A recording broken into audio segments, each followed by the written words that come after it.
कहानी की शुरुआत में हमें जो को दिखाया जाता है जो अपने घर से निकलता है। उसका घर समंदर के पास ही है। वो अपनी छोटी सी बोट पर बैठकर चट्टानों को पार करता हुआ गहरे समंदर में पहुंच जाता है। दरअसल वो यहाँ पर फिशिंग करने के लिए आया है, लेकिन कुछ ही पलों के बाद चारों तरफ गहरा कोहरा छा जाता है। जो को आगे कुछ नहीं दिख रहा होता और तभी उसकी बोट किसी चीज से टकराती है। जो देखता है कि उसके सामने एक सेल बोट है। इसी बोट से उसकी बोट टकराई थी। इस सेल बोट का नाम एलियोस होता है। ग्रीक माइथोलॉजी के हिसाब से एलियोस एक देवता है जो हवाओं को कंट्रोल करते हैं। जो को सेल बोट में कोई नहीं दिखता। वो कई बार आवाज लगाता है लेकिन कोई बाहर नहीं आता है। इसीलिए जो अपनी बोट को सेल बोट के साथ बांधकर सेल बोट के अंदर जाता है। यहाँ पर उसे एक किताब और बहुत सारा सामान दिखता है जो कि यकीनन किसी इंसान का है, लेकिन इस सेल बोट के अंदर कोई इंसान नहीं है। वो सेल बोट के रेडियो से दूसरे लोगों से कांटेक्ट करने की कोशिश करता है लेकिन उसका कांटेक्ट नहीं हो पाता। जो को कुछ समझ नहीं आता कि सेल बोट में जो लोग थे वो कहाँ चले गए। कोई इतनी महंगी सेल बोट को बीच समंदर में छोड़कर कैसे जा सकता है। वो सेल बोट में चारों तरफ घूमना शुरू कर देता है और तभी वो देखता है कि अपनी छोटी बोट जो उसने सेल बोट के साथ अच्छे से बांधी थी वो वहाँ पर नहीं है। वो वहाँ से गायब हो चुकी है। साथ ही घना कोहरा होने की वजह से उसे कुछ नहीं दिख रहा होता। वो अपनी दूरबीन से चारों तरफ देखता है लेकिन उसे अपनी बोट कहीं नहीं दिखती और तभी उसे सेल बोट के नीचे से आवाज आती है जिसे सुनकर जो डर जाता है, क्योंकि अभी कुछ ही देर पहले उसने नीचे जाकर चेक किया था जहाँ पर कोई नहीं था। जो एक बार फिर से नीचे जाता है। वो देखता है कि बोट के हिलने की वजह से टॉयलेट का दरवाजा अपने आप ही बंद और खुल रहा है। वो टॉयलेट के दरवाजे को बंद करके इंजन के पास आता है। उसे पता है कि अब इस सेल बोट के अलावा यहाँ से निकलने का कोई और रास्ता नहीं है। वो इंजन को स्टार्ट करने की कोशिश करता है लेकिन इंजन स्टार्ट नहीं होता। साथ ही बोट का जो कंपास है वो भी खराब है, इसीलिए उसे डायरेक्शन के बारे में कुछ नहीं पता। वो एक मैप निकालता है और अपनी लोकेशन से सही डायरेक्शन का पता लगा लेता है, जिसके बाद वो सेल्स को भी खोल देता है ताकि हवा से यहाँ से बोट आगे बढ़ना शुरू हो जाए। लेकिन हवा इस तरह से होती है कि बोट चारों तरफ घूमना शुरू कर देती है। जो समझ जाता है कि उसे किसी भी कीमत पर इंजन को स्टार्ट करना होगा। कई घंटों तक मेहनत करने के बाद वो सेल बोट के इंजन को स्टार्ट कर देता है और अब सेल बोट आगे बढ़ना शुरू हो जाती है। वो दूरबीन से चारों तरफ देखता है लेकिन दूर दूर तक उसे कोई नहीं दिखता और ना ही उसे अपनी बोट दिखती है। वो रेडियो से एक बार फिर से दूसरों से कांटेक्ट करने की कोशिश करता है लेकिन उसका किसी से कांटेक्ट नहीं होता।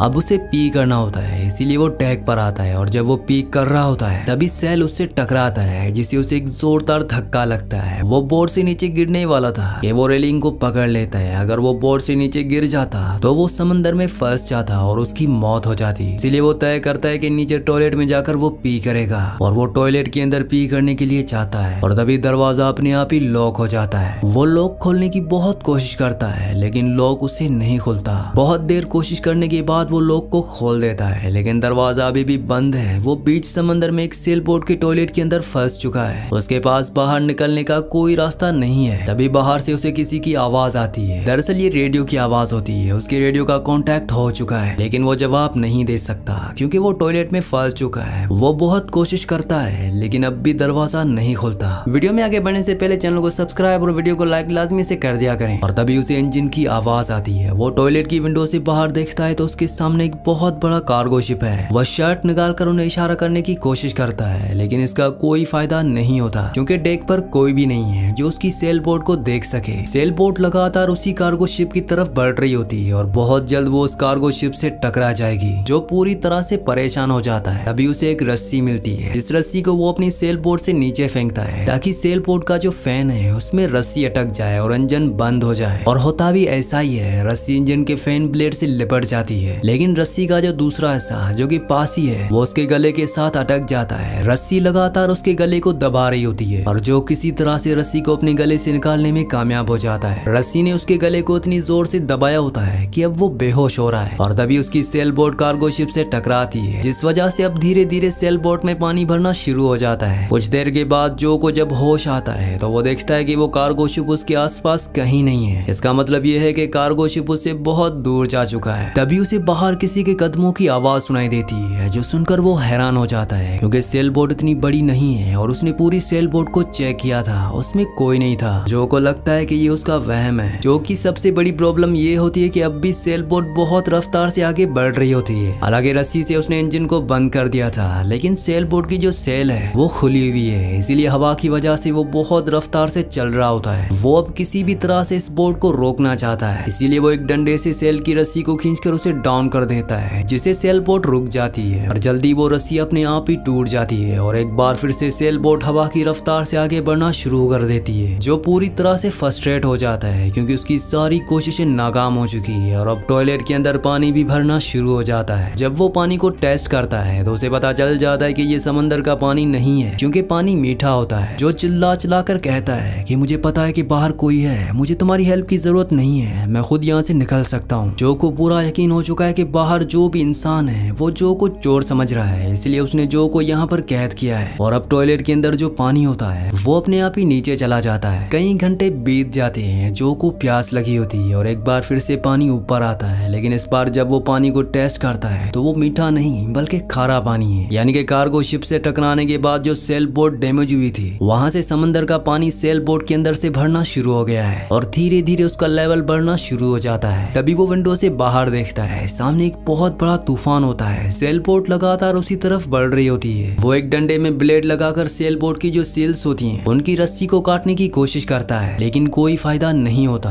वो रस्सी नहीं काट पाता, उसका हाथ भी जख्मी हो जाता है और अब उसकी सेल बोट उस तूफान में फंस जाती है। पूरी रात इसी तरह से बीत जाती है और अगली सुबह जब उसकी आंखें खुलती है तो वो देखता है कि टॉयलेट में बहुत ऊपर तक पानी भर चुका है, जिसका लेवल लगातार बढ़ता ही जा रहा है और जल्दी अगर वो यहाँ से नहीं निकला तो उसकी मौत हो जाएगी। इसीलिए जो पूरी जान लगाकर दरवाजों पर लात मारना शुरू कर देता है और इस बार दरवाजे खुल जाते हैं। वो सेल बोट के ऊपर डेक पर आता है। जो को पता है कि बहुत जल्दी सेल बोट डूबने वाली है, इसलिए अपनी जान बचाने के लिए वो एक राफ्ट बनाता है जिसे समंदर में फेंक कर वो उसी राफ्ट के ऊपर बैठ जाता है। बहुत देर इंतजार करने के बाद भी सेल बोट नहीं डूबती। वो तय करता है कि वो सेल बोट के ऊपर जाकर उसके इंजन को स्टार्ट करेगा ताकि यहाँ से निकल सके। सबसे पहले वो उस सेल बोट के ऊपर जाकर उन सभी डैमेज हिस्सों को रिपेयर करता है जहाँ से पानी अंदर आ रहा था। इसके बाद वो एक मोटर की मदद से पानी को जो सेल बोट के अंदर भर रहा होता है उसे बाहर फेंकना शुरू करता है, साथ ही वो सेल्स को भी ठीक करता है। इसके बाद वो रेडियो से दूसरे लोगों से कांटेक्ट करने की कोशिश करता है, लेकिन उसका कांटेक्ट नहीं हो पाता। उसे पता है कि उसे किसी भी कीमत पर इसी सेल बोट से किनारे तक जाना होगा, नहीं तो वो यहीं भूख प्यास से मर जाएगा। और तभी उसे अपने सामने कुछ ही दूरी पर एक कार्गो शिप दिखता है जो उसने राफ्ट बनाई होती है। वो उसे उस कार्गो शिप की तरफ जाना शुरू कर देता है। जो बहुत खुश है क्योंकि अगर एक बार वो शिप तक पहुंच गया तो उसकी जान बच जाएगी। लेकिन तभी सेल बोट अपने आप ही स्टार्ट हो जाती है और जो की तरफ बढ़ना शुरू कर देती है। जो देखता है कि सेल बोट उसी की तरफ आ रही है, इसलिए उसे अपनी जान बचाने के लिए राफ्ट से नीचे कूदना पड़ता है। सेल बोट उसकी राफ्ट के 2 टुकड़े कर देती है और अब जो पूरी तरह से डर चुका है वो सेल बोट के ऊपर नहीं जाना चाहता है क्योंकि उसे समझ में आ चुका है कि ये कोई आम सेल बोट नहीं है बल्कि ये एक मिस्ट्री है जिसके बारे में उसे कुछ नहीं पता। सेल बोट के सेल्स पूरी तरह से ऊपर होते हैं, ना ही उसका इंजन ऑन होता है, फिर भी वो चलकर उसकी तरफ आ गई थी और अब सेल बोट अपने आप ही उसके आसपास ही रुक जाती है क्योंकि सेल बोट चाहती है कि जो एक बार फिर से ऊपर जाए वो नीचे कभी ना जाए। लेकिन जो ऊपर नहीं जाना चाहता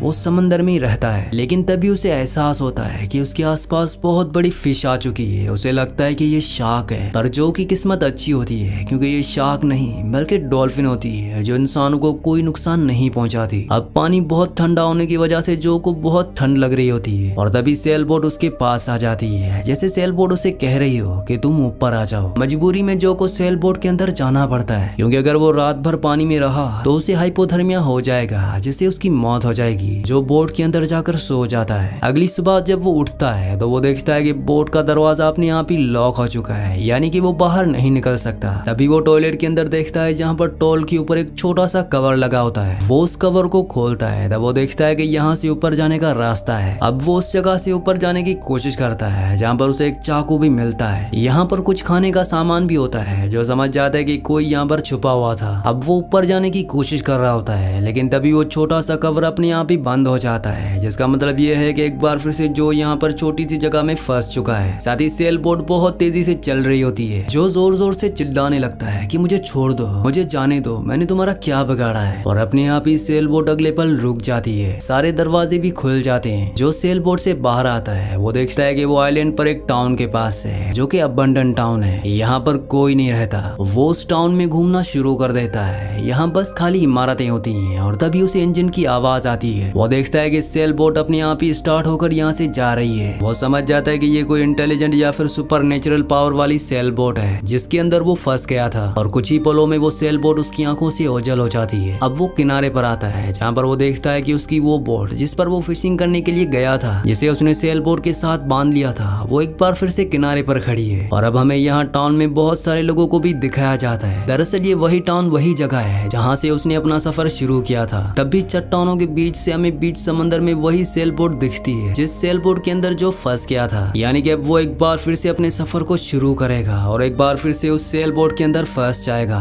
वो एक लूप में फंस चुका है जिसे शायद बाहर निकलना बहुत मुश्किल है, या हो सकता है कि ये एक ऐसी सेल बोट हो जो अपने अंदर इंसानों को फंसाकर उन्हें मार देती है। लेकिन क्योंकि जो ने उस सेल बोट की मरम्मत की थी, उसके इंजन को रिपेयर किया था, इसलिए सेल बोट ने उसे नहीं मारा और वापस किनारे पर छोड़ दिया। वैसे आपको क्या लगता है कमेंट बॉक्स में जरूर बताइएगा। इसी सीन के साथ इस मूवी का एंड हो जाता है। अगली कहानी आप किस मूवी पर सुनना चाहते हैं मुझे नीचे कमेंट्स में जरूर बताना, क्योंकि मैं आपके कमेंट्स पढ़ता हूँ और आपके प्यारे प्यारे कमेंट्स का बहुत बहुत शुक्रिया।